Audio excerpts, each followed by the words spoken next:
Oke, bismillah. Assalamualaikum warahmatullahi wabarakatuh.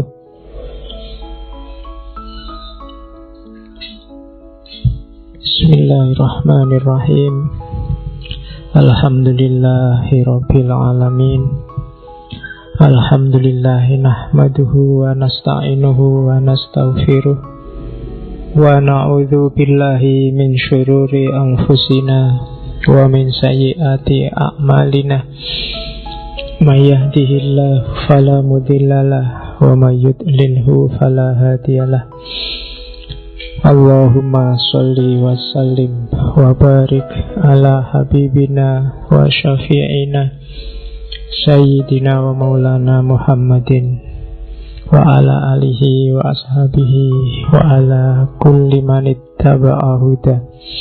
Amma ba'du. Bismillah, kita lanjutkan ngaji filsafat kita. Alhamdulillah, ternyata ngaji kita, masjid kita sudah dianggap penting. Jadi perlu Facebooknya diblokir. Ada orang yang menyempatkan diri, berarti kan dianggap penting dirimu sekarang. Alhamdulillah ya. Dan tidak masalah sama sekali bagi kita. Malah kalau saya ngaji itu tidak usah diumumkan. Pokoknya Rebo malam Kamis ngaji. Kalau ada pengumuman itu mungkin ada kemungkinan kosong. Jadi justru pengumuman itu untuk mengumumkan kosong, bukan mengumumkan ada ngaji. Jadi teori dasarnya adalah pokoknya Rebo malam Kamis ngaji. Tidak harus nunggu pengumuman. Seandainya mau kosong, baru ada pengumuman. Biar kamu nggak kaget, biar nggak usah capek-capek kesini. Jadi teori awalnya itu aja. Ada Facebook atau ndak ada WA atau ndak ada, pokoknya Rebo malam Kamis ngaji. Kecuali diumumkan kosong. Nah, gitu aja, lebih simpel. Syukur-syukur Facebooknya bisa sembuh. Atau ya ikut aja di WA tadi yang ditawarkan takmir. Ya kan bisa untuk diskusi, bisa untuk ngobrol. Tapi urusan jadwal ngaji pokoknya kita sepakati aja malam Kamis. Pengajian Rebo malam Kamis. Boleh disingkat pengajian remek. Nah ya remek, saya ngaji kesel kabeh. Sejak pagi sudah capek. Oke, bismillah. Malam ini tema kita adalah kebahagiaan, happiness, sa'adah. Masih di lingkup itu. Sebenarnya tema bulan ini saya ambil secara insting aja. Ternyata memang hari kebahagiaan internasional itu tanggal 20 Maret. Jadi pas. Itu janjinya ya tidak sengaja, mungkin ya memang sudah takdirnya begitu. Jadi pas kita ngomong kebahagiaan, sebenarnya kita ada di bulan kebahagiaan internasional. Oke, malam ini kita masih di dunia muslim setelah minggu lalu ketemu Al-Farabi. Hari ini kita ketemu Ghazali, tokoh besar Islam Sunni. Kalau katanya Zweimer yang orientalis Jerman itu, 4 tokoh besarnya Sunni yang paling berpengaruh itu yang pertama Nabi Muhammad, yang kedua ya orientalis itu Nabi Muhammad dijajar sama yang lain. Nabi Muhammad, yang kedua Bukhari, yang ketiga Asy'ari, dan yang keempat Ghazali. Tidak mungkin kalian nggak pernah dengar nama Ghazali. Zaman saya dulu kuliah S1, kalau mahasiswa sudah sumpek nyari judul, pelarian terakhir Ghazali. Karena bahannya banyak, terjemahannya banyak. Tinggal milih yang belum apa. Ada zuhud menurut Ghazali, sabar menurut Ghazali. Pokoknya semua kabeh nurut sama Ghazali. Nggak ada yang nggak nurut. Itu kan sama kayak mahasiswa tafsir, isinya selalu nurut Al-Quran. Sabar dalam Al-Quran, zuhud dalam Al-Quran, pokoknya selalu dalam Al-Quran. Oke, gula dalam Al-Quran. Ya, akhirnya dirubung semut Qurannya. Wong ada gula kok dalam Al-Quran. Oke. Saya tidak tahu yang ada di kepala teman-teman tentang Ghazali apa. Dulu waktu sesi filsafat Islam kita sudah menyinggung sedikit tentang Ghazali. Tokoh yang ilmunya lengkap dalam tradisi kajian Islam. Ya fikih, ya kalam, ya tasawuf, dan termasuk filsafat. Dia juga ahli. Jadi tokoh yang multidisiplin. Multidisiplin itu orang Barat nggak percaya. Bagi orang Barat, manusia itu sak jago-jagone mendalam di ilmu itu ya satu, spesialis. Tapi sejarah membuktikan banyak tokoh yang ilmunya multidisiplin. Tidak kayak orang modern sekarang. Mungkin karena orang modern sekarang banyak kenyamanan-kenyamanan sehingga agak manja. Tapi orang dulu meskipun hanya bekalnya tinta yang dicelup, lampu yang tidak terlalu terang, tapi karyanya luar biasa, ratusan. Kita sekarang yang fasilitasnya luar biasa, pingin kitab apa tinggal download. Tapi kan akhirnya kita jadi manja. Zaman dulu para ulama nyari satu hadis saja bisa jalan berbulan-bulan. Kamu download Maktabah Samilah itu dapat ribuan hadis langsung, tapi dibuka aja enggak. Oh, itu menurut saya kemanjaan postmodern. Jadi kita jadinya generasi yang tidak tangguh di bidang sains. Padahal dulu sudah mati-matian dicontohkan oleh generasi Islam awal. Ghazali itu kitabnya ratusan, meskipun banyak diantaranya yang lenyap seiring dengan surutnya kekhalifahan Islam. Ghazali lahir ketika Baghdad hampir jatuh. Sampai Baghdad jatuh diganti Seljuk. Dan nanti sekitar tahun 1100, saya apal tahun meninggalnya Ghazali karena mudah diingat, 1111. Kalau lahirnya 1059, jadi meninggalnya masih muda, 52 tahun. Tapi karyanya luar biasa. Ghazali salah satu tokoh intelektual muslim yang menurut saya normal. Normal dalam arti dia tidak ada aneh-aneh. Kalau benar ya dibilang benar, tidak bikin aliran aneh-aneh, tidak bikin pikiran yang kontroversi. Tulisannya juga, dia filosofatnya sangat tinggi, tasawufnya sangat tinggi. Tapi kalau dia nulis, dia paham audiennya. Jadi kitab-kitabnya Ghazali itu lumayan mudah dipahami. Saya membayangkan nanti kita ada sesi khusus 1 bulan ngomong Ghazali. Kita ambil 4 kitabnya yang bau filsafat. Yang pertama jelas Tahafut. Yang kedua Tahafutul Falasifah. Yang kedua Al-Munqidh Minadh Dhalal. Yang ketiga Maqasidul Falasifah.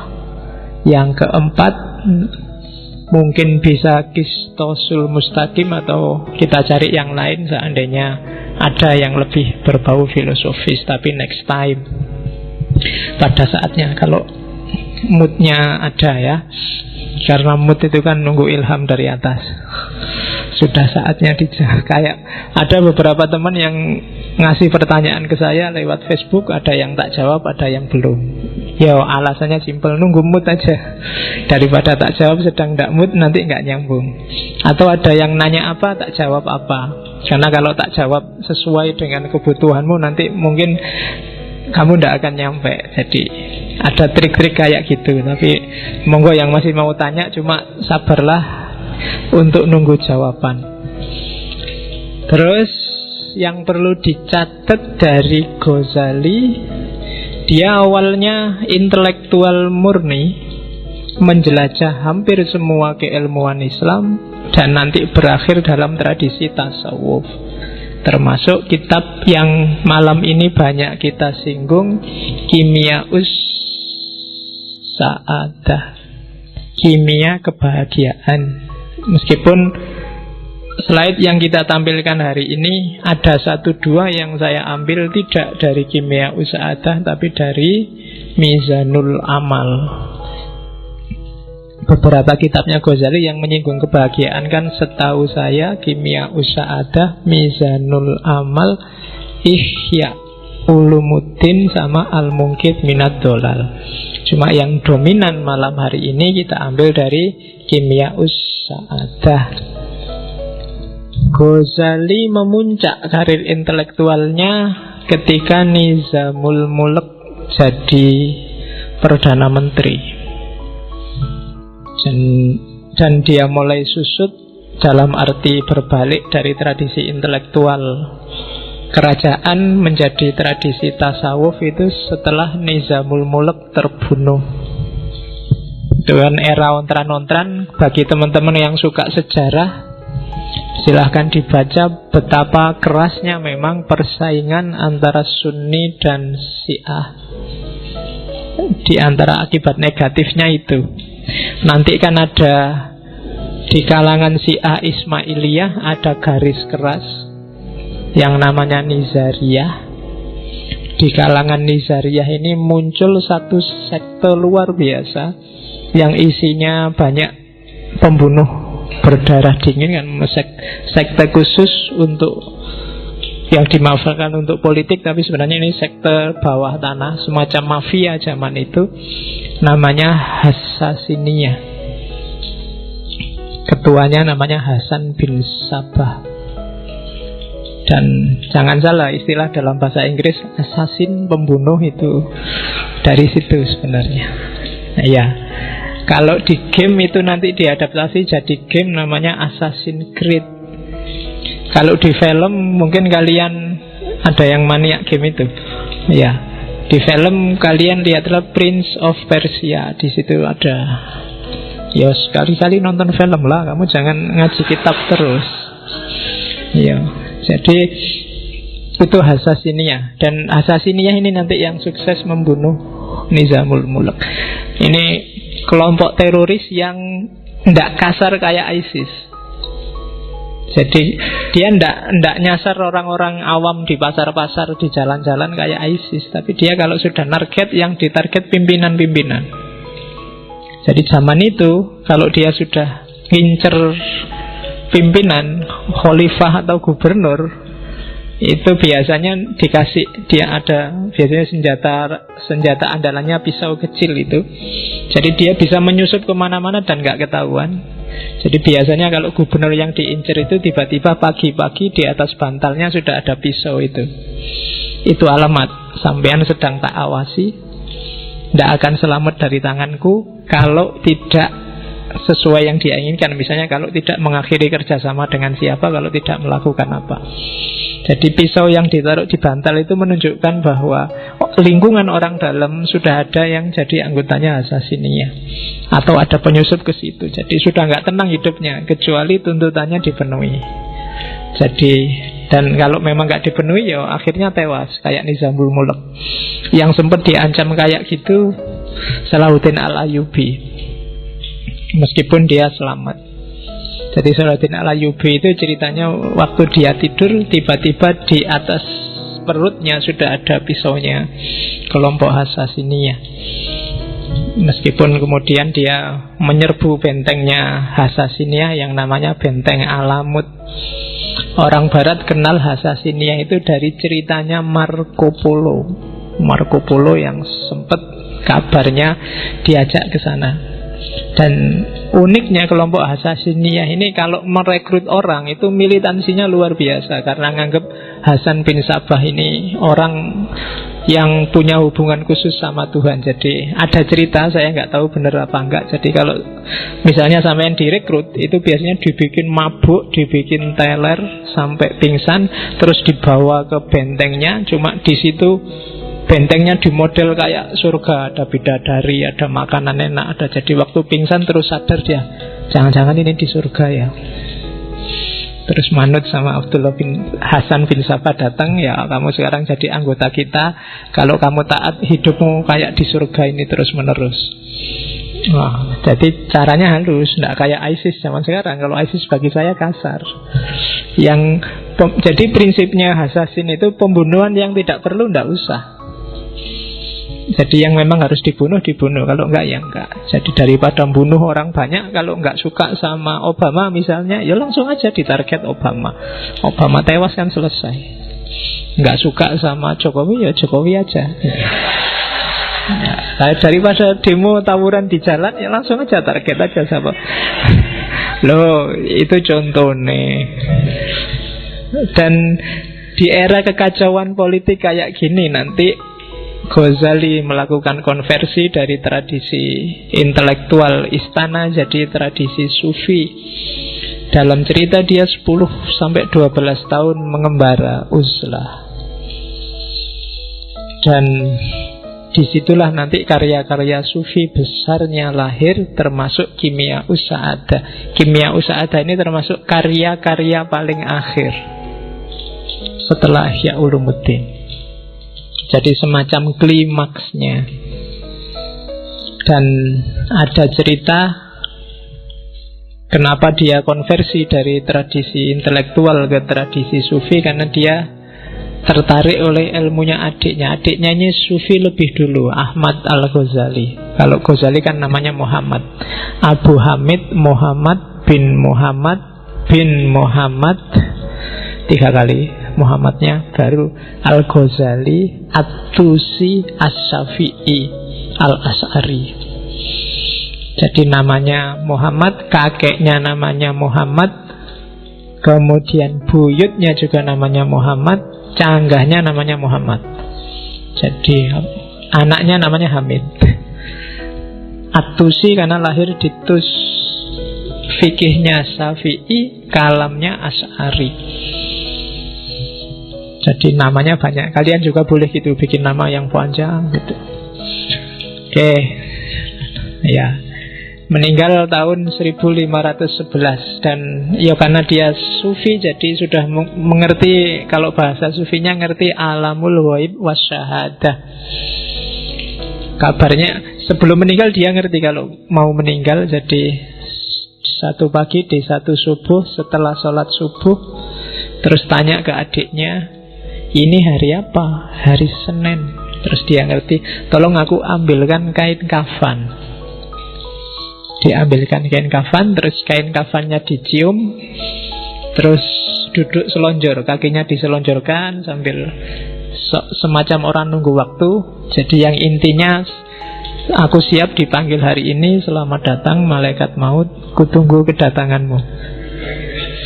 Ya, dari sambil selonjor pagi-pagi dia ngerti itu. Terus konon ada yang tanya, Syekh, mbok saya dikasih wasiat terakhir.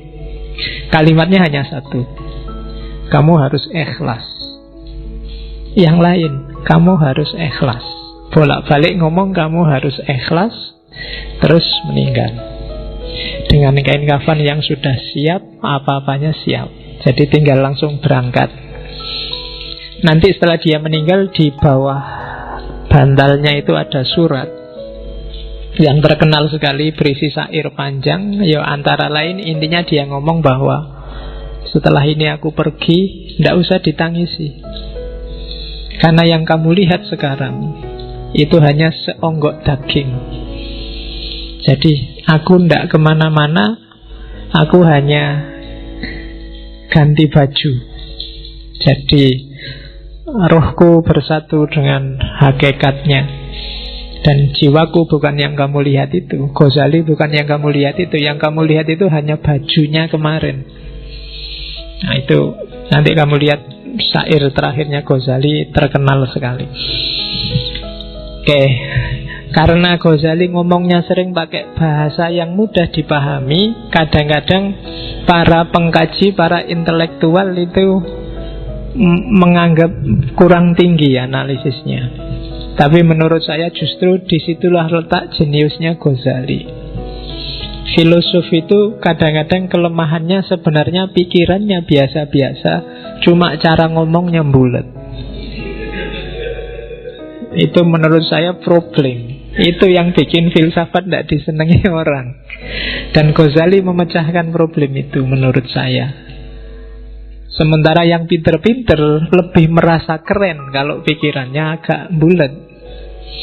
Kalau biasa-biasa aja dia merasa tidak canggih. Jadi filsafat yang gampang itu sering nggak dianggap menarik. Sama, tasawuf yang mudah itu sering-sering kalau cuma akhlak kayak gitu kurang canggih teorinya. Lebih canggih, wah betul wujud apa-apa gitu loh. Kan orang sering begitu. Oke, kita lihat ya kayak gimana Ghazali ngomong tentang kebahagiaan. Sebenarnya nanti hampir semua tokoh teorinya mirip-mirip, termasuk kemarin Plato, kemudian Farabi, dan hari ini Ghazali. Kita lihat bagaimana Ghazali menerjemahkan pikiran-pikirannya Plato yang kemarin jelimet atau Al-Farabi dalam bahasa yang lebih sederhana dan lebih mudah dipahami.